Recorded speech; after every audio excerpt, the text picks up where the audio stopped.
as adelphoi, which in more recent translations of the New Testament is normally rendered brothers and sisters. Adelphoi actually is the masculine plural of the Greek noun adelphos, which means brother, and you may remember some of your older translations of the New Testament that talked about brethren, if they were old enough, or in more recent translation, brothers.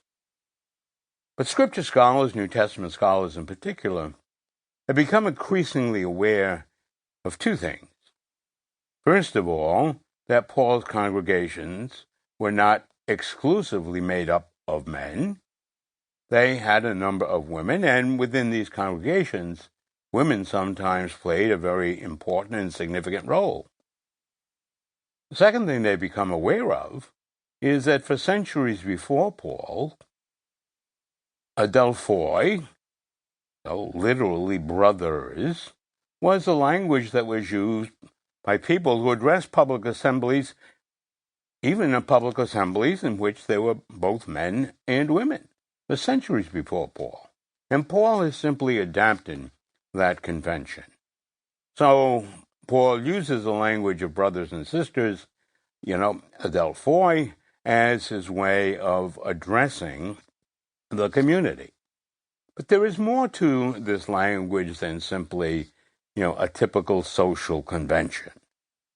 For Paul, as we see, the language of brothers and sisters, the language of adelphoi, this family language, bespeaks something of family bonds, with the shared life and the affection that goes with that. It also speaks of belonging to one another. Somehow there's a tie that links all these brothers and sisters together.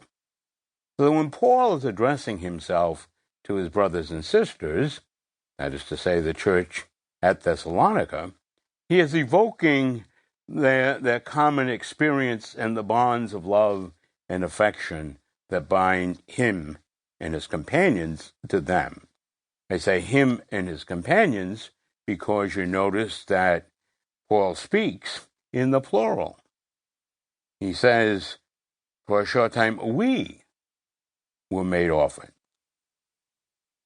And the plural indicates that Paul associated with himself in sending this letter to the Thessalonians, others. Who the others are, we find at the beginning of the letter when Paul talks about himself and Silvanus and Timothy. Now, having evoked this family relationship that exists among the three apostles and the church of the Thessalonians, Paul said that he and his companions who were there at Athens, felt like orphans who had no family, because they were left alone.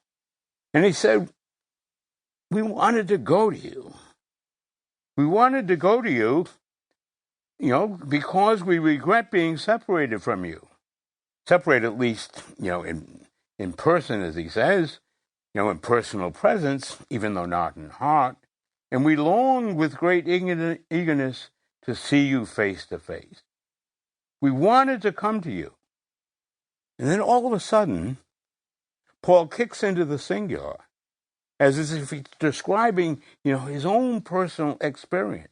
I, Paul, wanted to again and again. But Satan blocked our way.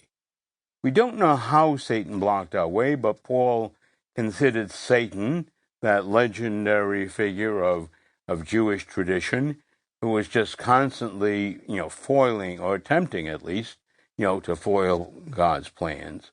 Paul attributed whatever, physical reality it was that prevented him and his companions from going to Thessalonica, he attributed as ultimately the work of the malevolent Satan, was trying to impede God's plan of salvation by preventing the mission of Paul and Silvanus and Timothy from being accomplished. And Paul's use of the singular and the use of his own personal name, and that doesn't strike us, especially those of us